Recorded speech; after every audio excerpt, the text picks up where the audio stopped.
Good day, Crime Talk aficionados. Hope you had a wonderful Halloween weekend. We have a big show for you today.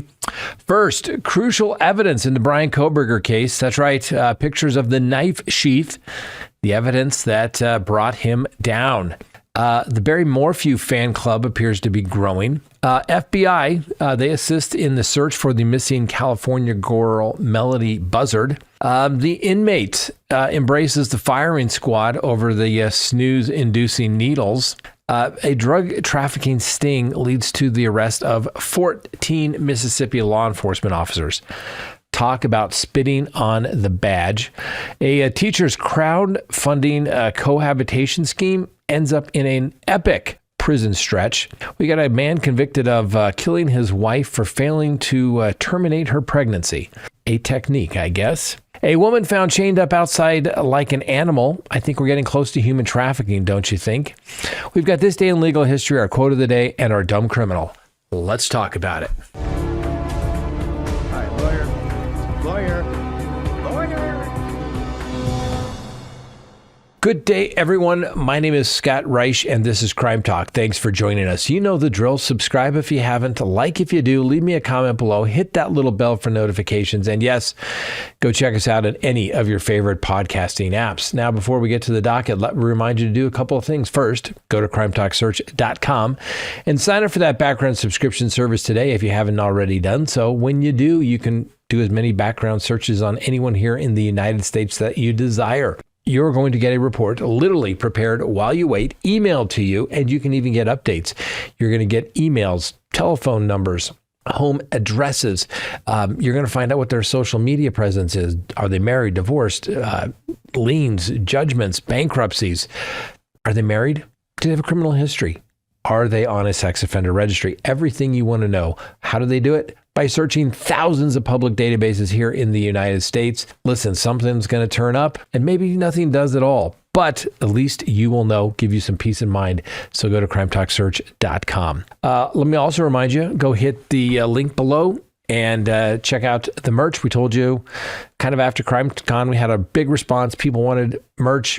We'll bring you the merch. Hey, and if you got suggestions for merch or a great t-shirt idea, let us know. We can make it happen. All right, let's go ahead and open the record for Monday, November 3rd, 2025. That's right. Some crucial evidence in the Bryan Kohberger case is finally being revealed for the public viewing. So on November 13th, 2022, obviously the tragic events unfolded at a residence there on King Road in Moscow, Idaho, where 4 University of Idaho students were fatally stabbed in a brutal home invasion. Bryan Kohberger, the criminology graduate student at the Washington State University, who was attending there at the same time, was subsequently identified as the perpetrator through a combination of forensic analysis, digital tracking, and genetic evidence. And following his arrest in late December of 2022, Kohberger ultimately entered into a plea bargain as part of an agreement to avoid the death penalty, resulting in 4 consecutive life sentences without the possibility of parole, plus an additional 10 years for the burglary. And he's currently incarcerated at the Idaho State Maximum Security Institution near Boise. Well, recent disclosures by the Idaho State Police, released in batches since Kohberger's conviction, have made investigative materials, including photographs, laboratory reports, and internal communications among detectives available.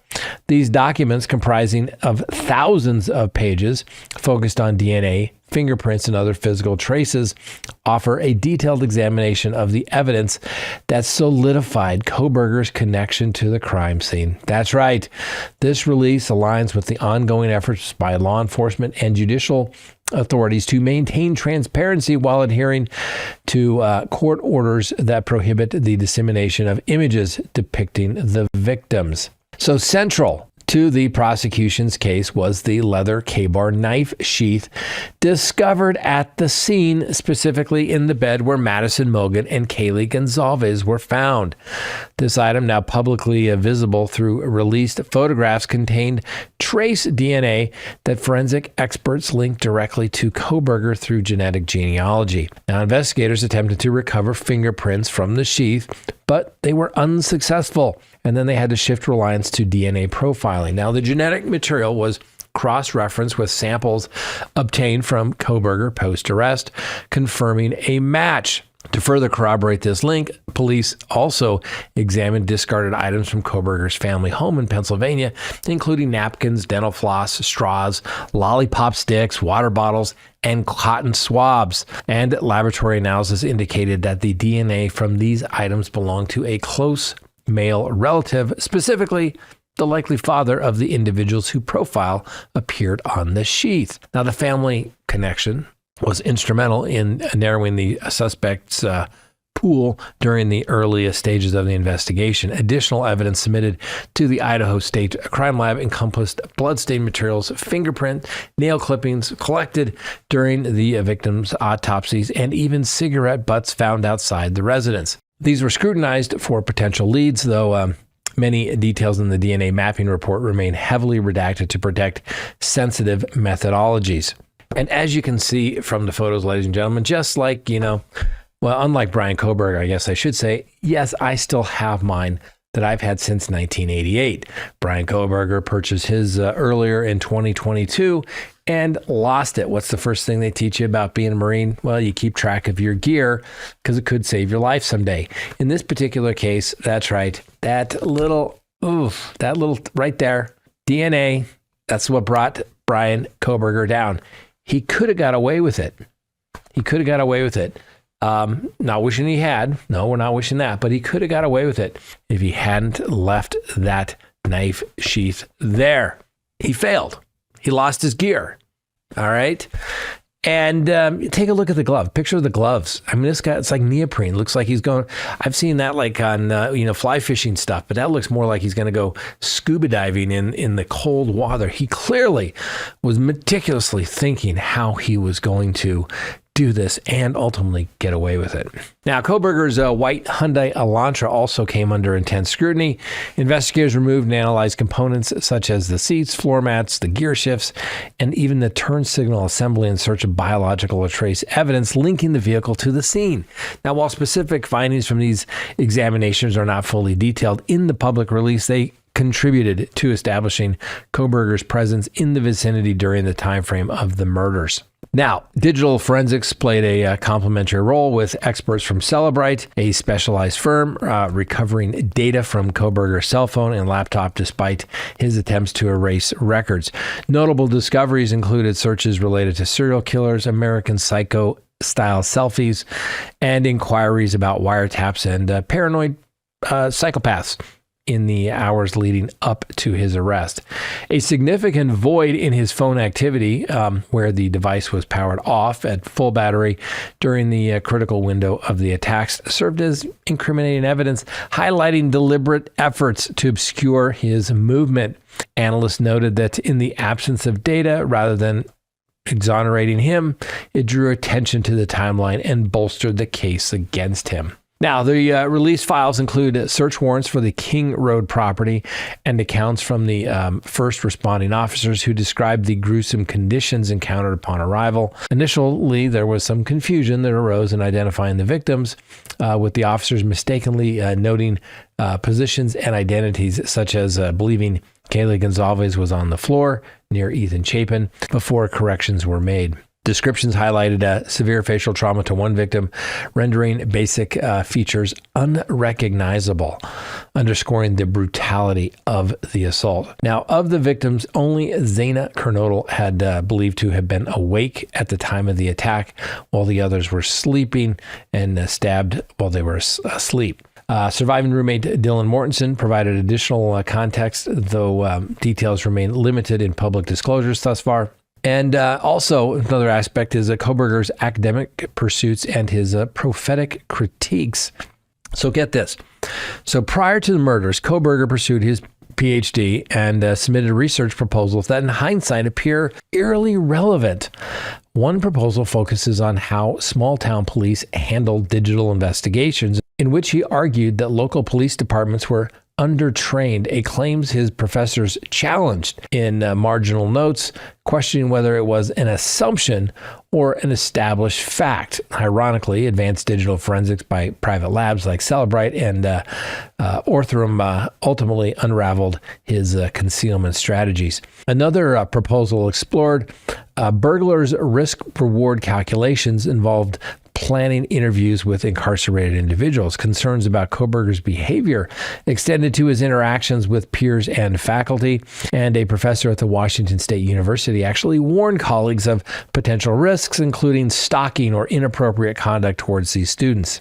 These red flags, combined with the isolated social profile, evidenced by phone contacts limited primarily to his parents, painted a picture of a calculated individual whose academic interests may have intersected with his criminal intent. Now, some experts reflect that Kohberger's overconfidence in evading detection, rooted in his studies, contributed to his ultimate downfall. As one retired law enforcement professional noted, his arrogance in critiquing investigative capabilities led to oversights that proved fatal to his defense. Now, police will continue to release records in phases, ensuring compliance with restrictions on the sensitive images. And these materials not only affirm the robustness of the evidence, but also highlight the collaborative efforts of local, state, and federal and private entities to solve this case. Now, while Kohberger's conviction brings a closure to a harrowing chapter, the disclosure serves as a reminder of the meticulous process underpinning modern criminal investigation, right? This case underscores the evolving role of genetic and digital forensics in law enforcement, demonstrating how even deliberate attempts to eliminate traces can inadvertently create evidence voids and strengthen prosecutorial arguments. He did it. I mean, all of his papers, his research, everything he was studying, it was all him planning what took place back there in Moscow, Idaho. It is clear to me. He thought he was the smartest guy in the room. And guess what? That pesky little DNA right in here, pesky little DNA, that's what got him. You know, how oftentimes do we say it here on Crime Talk? There's two types of people in the world, those that are humble and those that are about to be. Bryan Kohberger thought he was the smartest guy in the room, thought the law enforcement in small towns were just a bunch of country hayseeds, and he could get away with the perfect murder, or in this case, quadruple murder. Well, he was wrong, and he's been humbled, and he's going to spend the rest of his life in prison. Next, the Barry Morphew fan club seems to be growing. Now, there's a status conference in the Barry Morphew case, but since we don't have access to that due to several bad actors who live streamed it in violation of both the court's procedures and state law here in the state of Colorado, which I've warned people they should not do that unless they have court permission. But over the weekend, had a little more time, and I went and actually read, instead of just the order, I got the unopposed motion to cease unmonitored live stream proceedings. And as you may recall, we brought this up. There was a particular site that basically got the ire of both the prosecution, the defense, and the judge. And that was this JLR Investigates. Apparently, they have about 432,000 subscribers. And he live streamed the September 2nd, 2025 hearing, which had over 17,000 views. Now, of course, live streaming is prohibited. It's even said so on the screen when you log in, and they go through that. And then they go through about the history of Jonathan Lee Riches. They start off with a quick search on Wikipedia reveals the following. He's a convicted felon, known for many lawsuits he's filed in various United States district courts.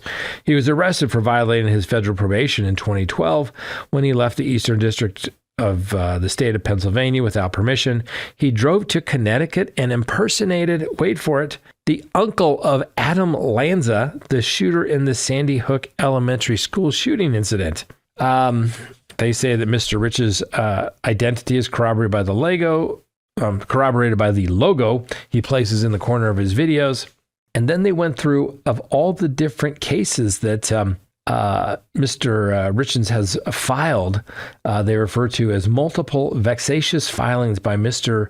Riches, including filings in the U.S. District Court for Colorado, Riches versus the swine flu, Riches versus Beavis and Butthead, Riches versus Ghostbusters, filed a case against former Denver Nuggets Allen Iverson, Denver case. Denver Bronco head sued the former head Bronco coach Mike Shanahan, Carmelo Anthony, and he also claimed to represent the Aurora Theater shooter James Holmes in an eviction action in Adams County. And apparently Mr. Riches wrote to the judge saying that his name was Jonathan Lee Riches and that he represents James Holmes. And he says, I seek the return of all the property in James Holmes' apartment. This is my property. I met James in a computer hacking chat in the mid-1990s. Mr. Holmes wasn't born until 1987. And we lived together, and he claimed that he had financed the property related to the case. And he's also very famous and high profile. Please Google me. James is also Alco Innocent, and I can be found on James Holmes' Innocent Facebook group. Mr. Riches then provided his home address in Westchester, Pennsylvania. For over a decade, federal courts restricted Mr. Riches' ability to file vexatious lawsuits and motions. You know, you got to work pretty hard when the court says we're not going to accept any of your case filings anymore. So yeah, it goes on and on. We can talk about this more, but the attorneys for Barry Morphew go on to say that Mr. Rich is a fraudster, convicted felon in the United States District Court for the Southern District of Texas back in 2003, later transferred to the Eastern District of Pennsylvania, was charged with 16 various counts of fraud, conspiracy to commit fraud, and money laundering and aiding and abetting wire fraud. The court sentenced him to the Bureau of Prisons for a term of 125 months. Thereafter, Mr. Riches was found in violation of a supervised release. The district court sentenced him to an order of violation of supervised release, including concurrent sentence with his pleas in 97 CR 500 in the Court of Common Pleas in Chester County, Pennsylvania. While the court did not check every state for court records of Mr. Riches, the Pennsylvania Court of Common Pleas alone listed the following docket matters for Mr. Riches. CP 15 SA 169, CP 15 CR 1635, 15 CR 634, 15 CR 633, 15 CR 501, 15 CR 500, 15 CR 499, 15 CR 461, 15 460, 15 CR 4339. Within a year of discharge of his federal release in July of 2018, grand jury for United States District of Arizona in case 18 CR 1369 indicted Mr. Riches for filing false and fraudulent writing in violation of 18 United States Code 1001.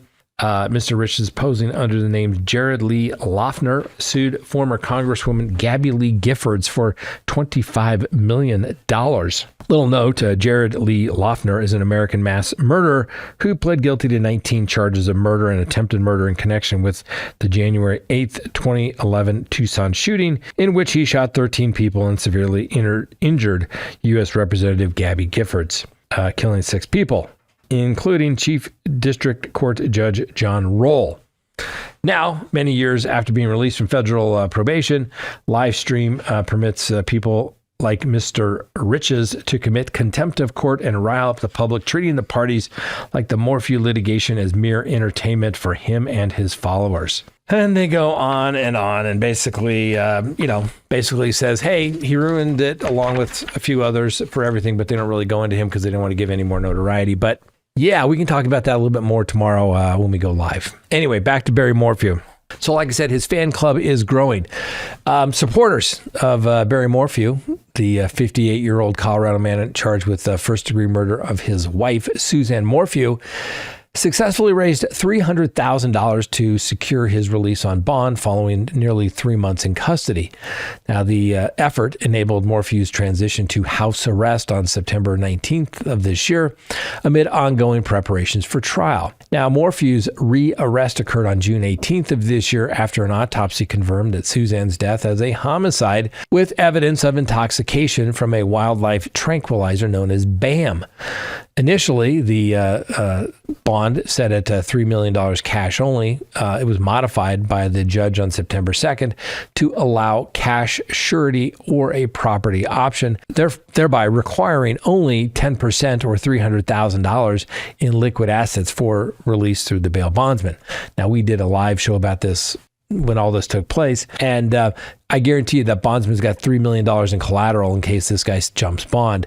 Yeah, you got to post that 300 grand or give that 300 grand to the bonds person as kind of his fee. Usually it's 10%. Bigger the bonds, sometimes people will go a little less. Anyway, according to court records and statements from the Morphew's legal team, the funds were contributed by friends and supporters who rallied on his behalf. The collective action underscores the backing that Morphew has received since Suzanne's disappearance back on May 10th of 2020, Mother's Day, and the subsequent discovery of her remains in 2023 during an unrelated search. Now, Morphew's daughters, Mallory and Macy, have remained steadfast in their support of their dad and, in fact, have attended key court proceedings, including the September 2 bond modification hearing. The judge explicitly referenced their presence and endorsement as a factor in approving the change, despite prosecutors naming both as potential witnesses. Their involvement highlighted the family's position amid the allegations. Now, under the terms of his release, Morphew must wear a GPS monitoring device, abstain from having any weapons, drugs, or alcohol, and limiting outings to meetings with his attorneys or medical providers or emergencies only. He has maintained his innocence throughout the proceedings and has not yet entered a plea, which I don't think it'll take place today. It's kind of a status conference. My guess is the attorney is going to state that they need more time to review the discovery. Like I said, the status conference is set today. It may establish a tentative trial date. Pretty unlikely. As you may recall, this case was previously dismissed back in 2022 without prejudice, which means they could refile it, and was revived following the autopsy. Let's not forget, they found Suzanne Morphew. Remember, they didn't have Suzanne Morphew during the first prosecution. Makes the case much, much more difficult. Anyway, obviously, we give Barry Morphew the presumption of innocence. And let's follow the rules, ladies and gentlemen. Let's follow the rules when it comes to live streaming. Hey, nobody loves a good live streaming of a court proceeding more than I do. But it's definitely not worth going to jail for or being held in contempt of court for doing that as well. Anyway, probably won't have to worry about that again in the Barry Morphew case. I'd be very surprised if the judge is going to reverse herself. Maybe a couple of the larger news organizations will challenge it in court, saying, hey, the public has a right to know, to see what takes place. And judge, maybe you should stream it so that, the trials that we've seen thus far seem to work just fine when the court controls the position of the cameras. Let the world see what evidence there is or isn't, whether the prosecution can prove their case beyond a reasonable doubt or they can't. But let the people see. Next on the docket, the FBI is assisting in the search for that missing California girl, Melodee Buzzard. They're in Santa Barbara County. So police executed search warrants on Thursday at the residence of 35-year-old Ashley Buzzard, the mother of 9-year-old Melodee Buzzard, who has been missing since early October. Now, the FBI provided support during the operation, which also extended to a storage locker and a rental vehicle associated with a recent interstate trip involving the mother and the child. So the Santa Barbara County Sheriff's Office confirmed that Ashley Buzzard was relocated from the property to facilitate an uninterrupted examination.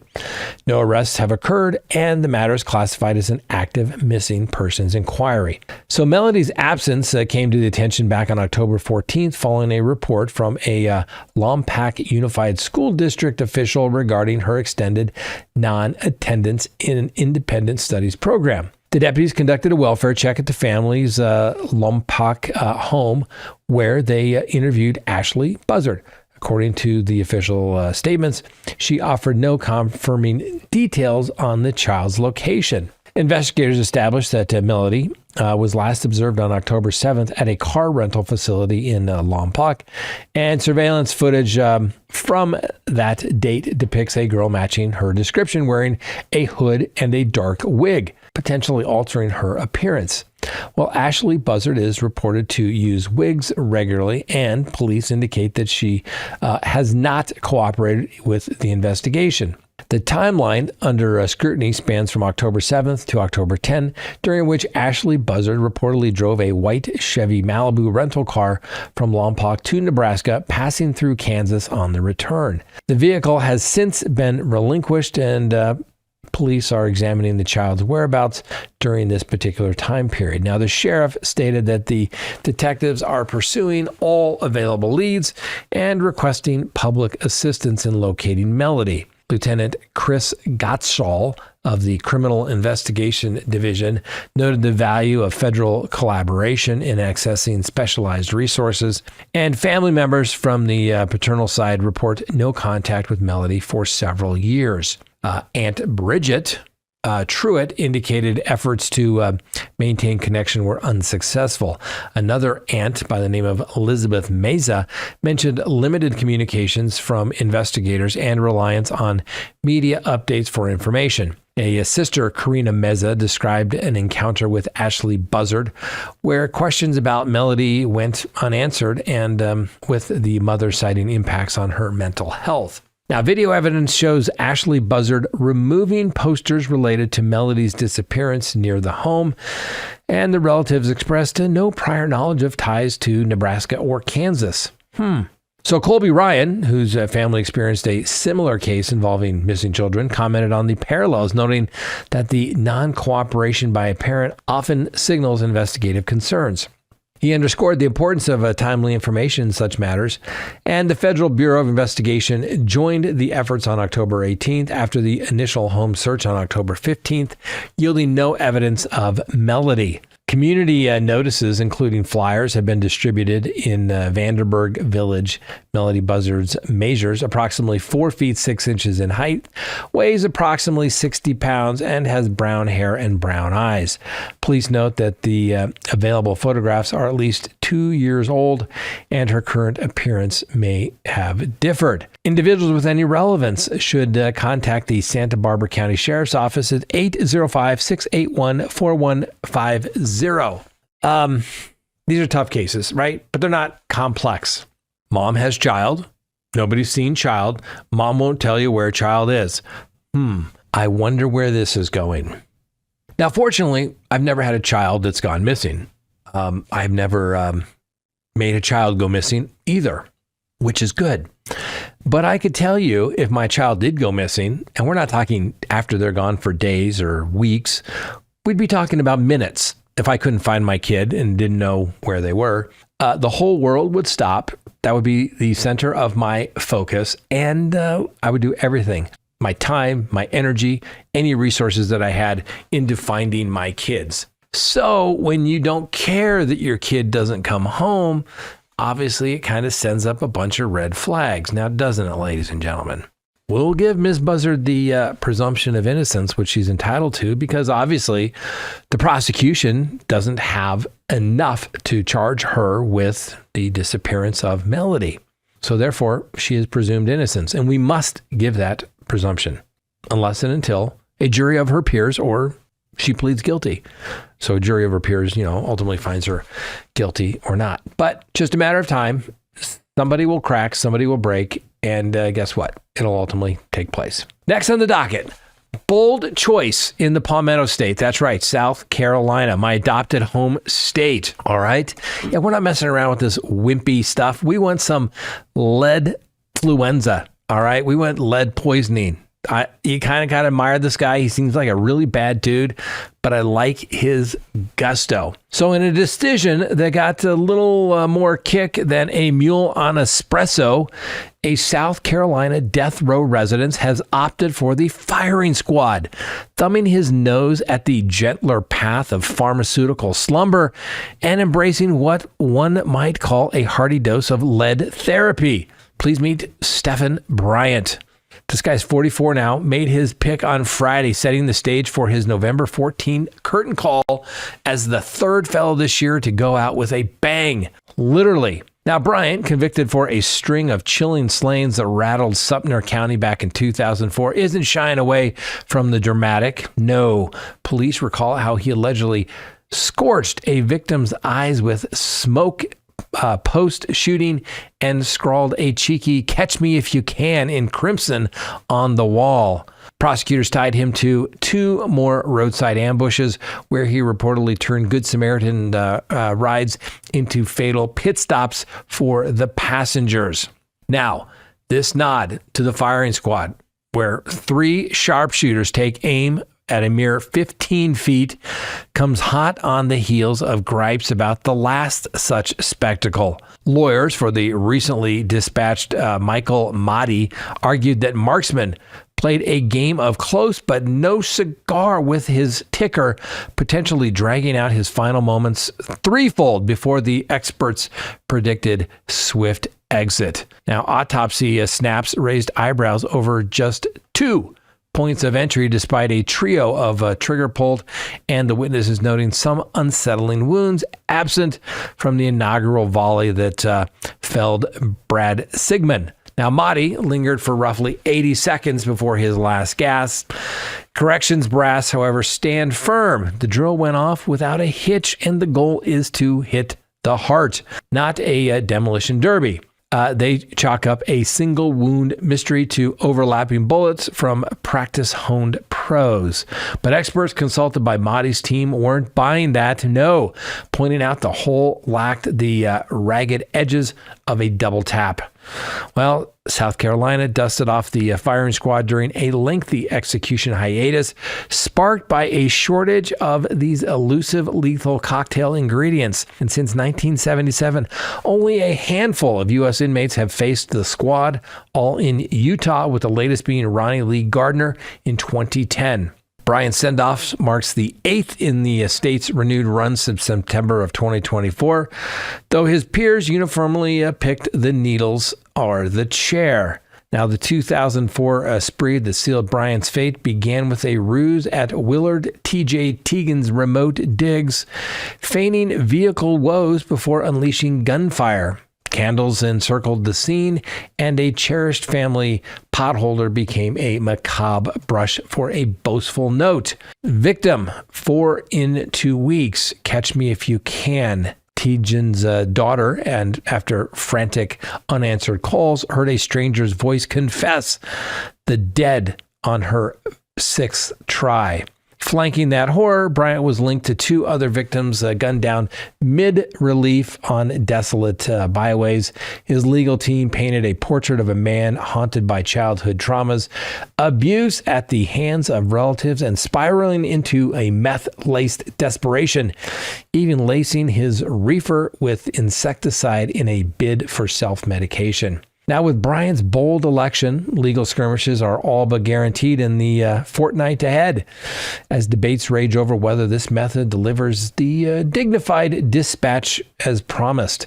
And across the nation, 41 souls have met judicial ends with this year, and at least 18 more on the docket through 2025 and into the next. So, in an era of sanitized exits, Bryan's stand for the squad salutes a gritty tradition, proving some prefer their finales with firepower over a fade to black.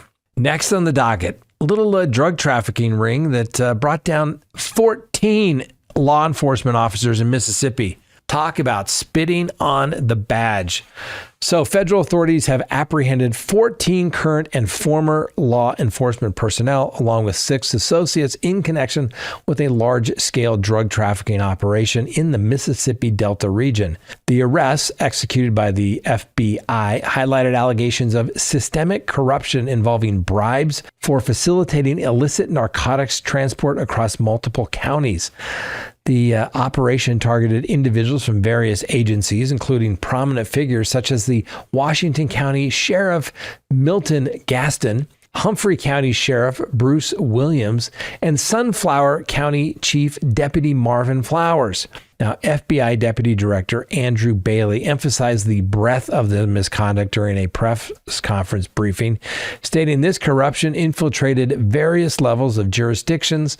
The Department of Justice, though through the FBI, remains committed to eradicating such violations and will not permit abuses of authority within the nation's criminal justice framework. Additional law enforcement personnel implicated include Brandon Addison, formerly of the Hollandale Police Department, and Humphreys County Sheriff's Office, Javery Howard of the Metcalf and Hollander Police Department, Turin Gay, Sean Williams, from the Mississippi Department of Corrections, Dexter Franklin from Washington County, Wendell Johnson, Bolivar County, Jamiro Sanford of Greenwood Police Department, Martavis Moore, Marcavius Blackhead, and Chaka Gaines, as well as Daquarian Smith.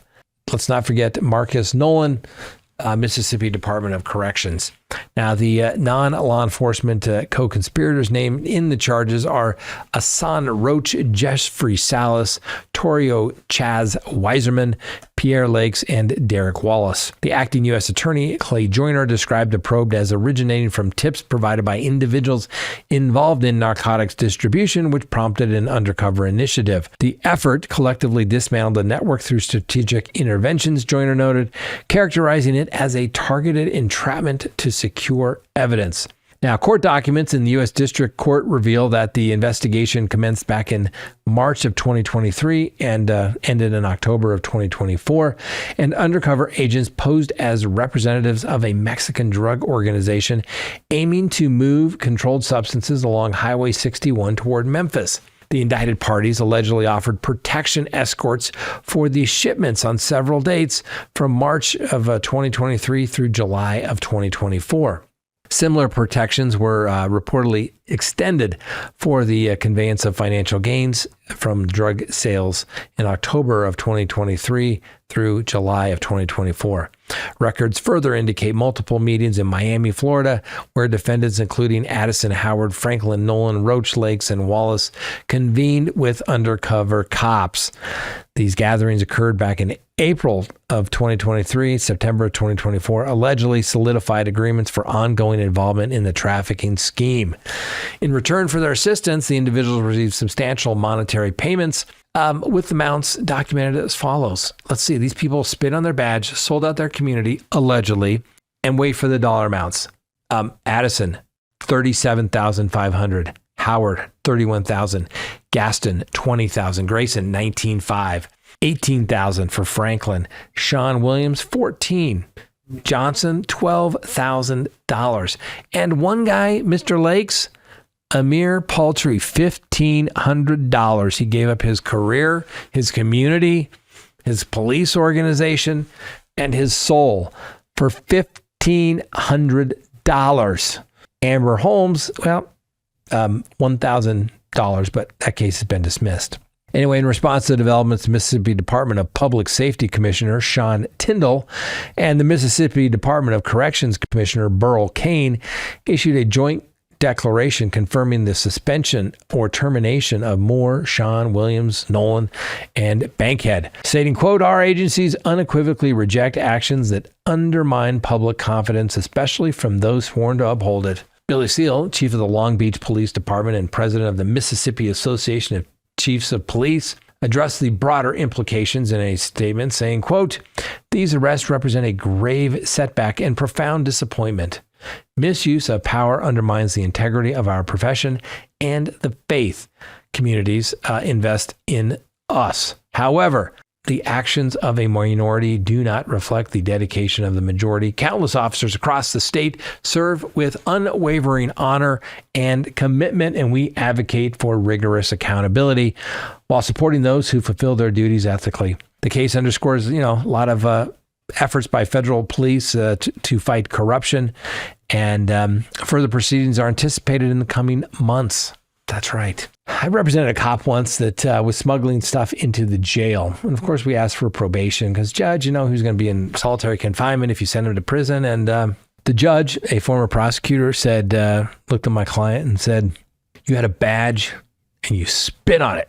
And he gave him the maximum sentence. And he went to the Department of Corrections. That's probably what's going to happen to all these people if they are convicted. Next on the docket, Cohabitation scheme ends in an epic prison stretch, right? In a plot twist that rivals the most audacious teen drama scripts, an Arizona educator has been handed a 187-year prison term for illicit relations with two underage pupils, one of whom he brazenly crowdfunded to relocate from her family home straight into his. So Corey Kapalehu, age 44, faced justice in late October following his conviction on multiple counts of sexual misconduct with minors and at the Arizona Agribusiness and Equine Center, a public charter institution in Mesa.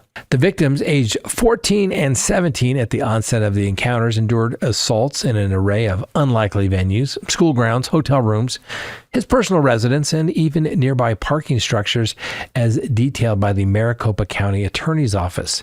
Now, Kapahelu, a former U.S. Army serviceman, initiated contact with the girls in his role as their instructor starting back in August of 2021. The misconduct persisted until early 2022 when accusations surfaced, prompting his dismissal from the school. Undeterred, however, the liaisons allegedly continued until the victims reported the incidents, culminating in his arrest in January of 2023. Adding a layer of irony to the saga, Kapalue orchestrated an online fundraising campaign while the elder victim was still 17, ostensibly to cover her moving expenses away from parental oversight.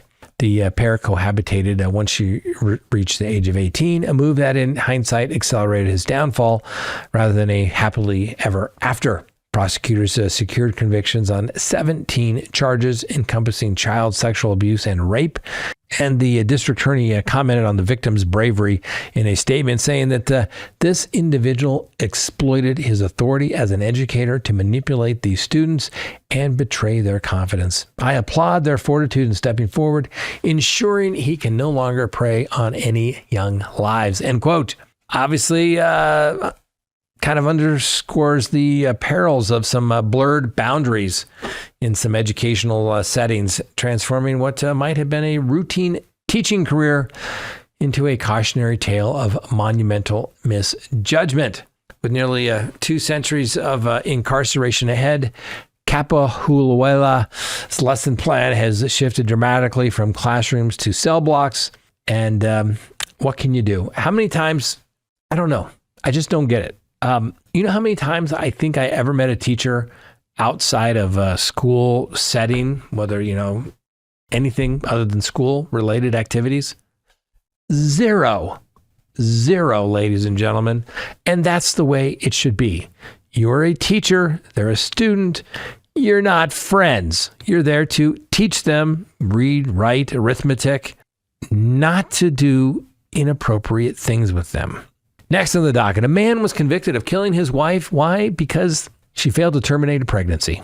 So I guess this is one technique to make that happen. So a 23-year-old man by the name of Donovan Faison has been found guilty of the premeditated murder of his 18-year-old partner, Kaylin Fiengo, and her unborn fetus following her decision not to terminate the pregnancy.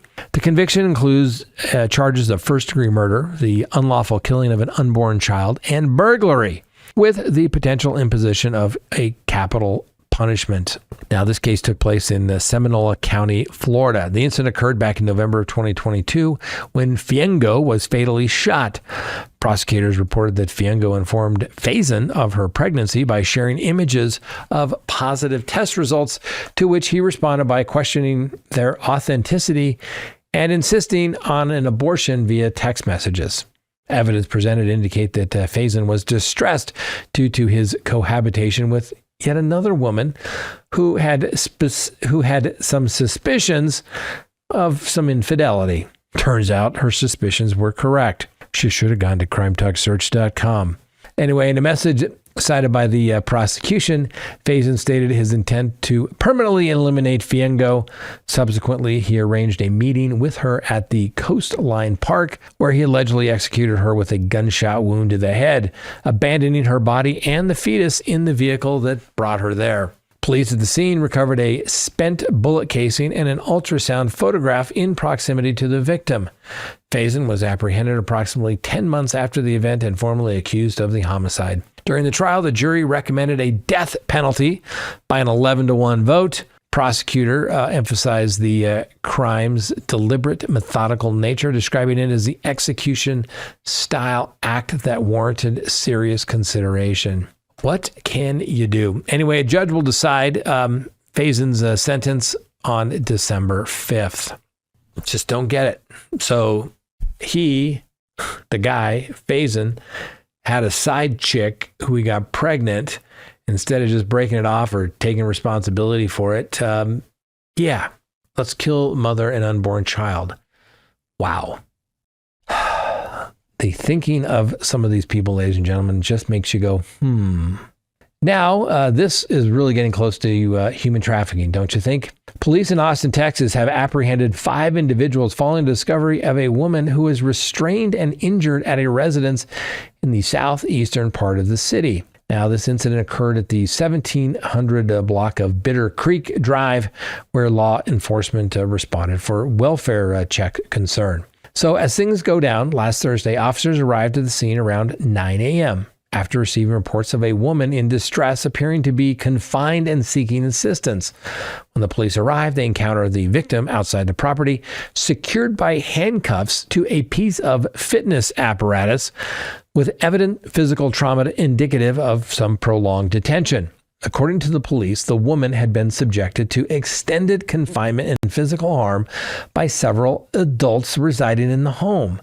The arrested suspects face charges including first-degree aggravated kidnapping, aggravated assault, injury to an elderly or disabled individual, and unlawful restraint. They've been identified as Michelle Garcia, 51, Crystal Garcia, 21, Machi Carna, 32, Juan Pablo Castro, 30, and Maynard Lefevers, 21. Court records from the Travis County Courthouse indicate that each suspect's bail has been set at $305,000. Maybe they need some friends of Barry Morphew to help get them out. Anyway, a conviction on these charges could result in the maximum penalty of life imprisonment. The victim reported to police that she had been held captive at the location for multiple months without permission to depart. And police were required to sever robust metal restraints to liberate her, after which she was transported to the hospital where she continues to receive care. During the intervention, multiple adults emerged from the house and were held as officers ensured the safety and secured the scene. 3 minor children were present at the residence, and they were transferred to Child Protective Services. At least 5 arrests were made. We'll see if they get a few more as well. Next on the docket, this day in legal history. On November 3rd, 1884, the United States Supreme Court ruled in Elk v. Wilkins that John Elk, an American Indian who had tried to vote in a federal election in Omaha, Nebraska, was not a U.S. citizen entitled to the protections of the 14th and 15th Amendment under the United States Constitution. Native American Indians became eligible for citizenship in 1887 under the Dawes Act, but it wasn't until 1924 under the Indian Citizenship Act that all Native American Indians born in the U.S. were made citizens. On November 3rd, 1783, the last public execution took place at the Tyburn Gallows in London when John Austin was hanged for highway robbery. From the hanging of William Fitz Osborne in 1196 until Austin's execution, Tyburn served as London's primary location for public executions. Do you think we should bring that back, ladies and gentlemen, or is that just a little too barbaric? And on November 3rd, 1988, Douglas H. Ginsburg withdraws his Supreme Court nomination amid the scandal. Got to remember, it was 1988. Marijuana use revelations, highlighting the ethical standards for judicial nominees under the Senate confirmation process per Article 2. All right, here's a great quote, ladies and gentlemen. This is worth waiting for. I hope you enjoy it. The main business of a lawyer is to take the romance, the mystery, the irony, the ambiguity out of everything he touches. Justice Antonin Scalia.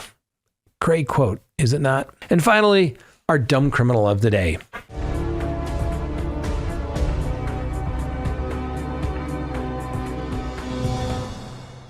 So a teen speed demon's social media stunt lands him a decade behind bars. That's right. Because bragging about a crime is always a smart move, right? How many times have we brought that up? So let's go to Kendall County, Texas. In a stunning display of youthful brilliance, a 19-year-old thrill seeker decided that documenting his repeated escapes from law enforcement on Instagram was the pinnacle of clever criminality. Alas, Timothy Fogel's digital diary of daring dashes has now earned him a luxurious 10-year stay in prison, complete with court-ordered financial repayment that might just reach him at the true cost of going viral. Police in Kendall County and Bourne weren't exactly amused by Fogel's antics, which involved multiple high-speed evasions that spilled over into neighboring Bexar County. What better way to celebrate one's automotive escapades than by uploading footage online laced with witty taunts directed at the very officers he outran? Well, police, ever the resourceful types, simply compiled these self-incriminating clips to pinpoint and apprehend the budding influencer. The saga kicked off on April 30th when a Bourne officer spotted a plateless black BMW lurking suspiciously on Highway I-10 West Frontage Road. Rather than cooperate, Fogel opted for a rude hand signal and a pedal to the metal getaway, vanishing into Bexar County. His accompanying post, a smug declaration that the officer tried but failed because nothing says master criminal like gloating on the internet. Not content with one close call, Fogel returned to an encore on May 10th along I-10, and while officers handled a routine stop, his BMW zipped past at a blistering 142 miles an hour, not once but twice in what he charmingly captioned as a little flyby for the cops. One can only admire the audacity of treating public roads like a personal racetrack. Well, the fun continued on May 30th as the Kendall County deputy clocked Fogel's blasting by at 118 miles an hour. Another pursuit ensued, predictably ending at the county line. Fogel's online commentary, a dismissive quip about, you know it, sheriffs don't do nothing again, proving once more than underestimating law enforcement in a foolproof strategy. Capping off his spree on June 22nd, Fogel tore through Bourne's main street at over 100 miles per hour, swerving erratically, crossing lines, and nearly colliding with another patrol car.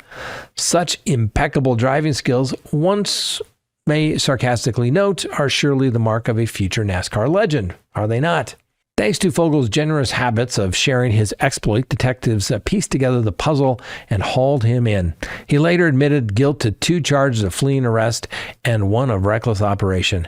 As a novice in the world of felonies, he'll serve his 10-year term with 6 years of probation, a lenient nod perhaps to the otherwise spotless record of poor judgment.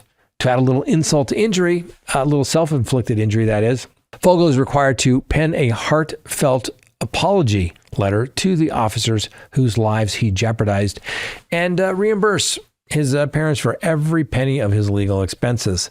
If nothing else, this episode serves as a cautionary tale, does it not? In the age of social media, the only thing faster than a speeding BMW is the swift hand of justice, catching up to those who can't resist boasting about their blunders online. Don't live stream the crime scene, ladies and gentlemen.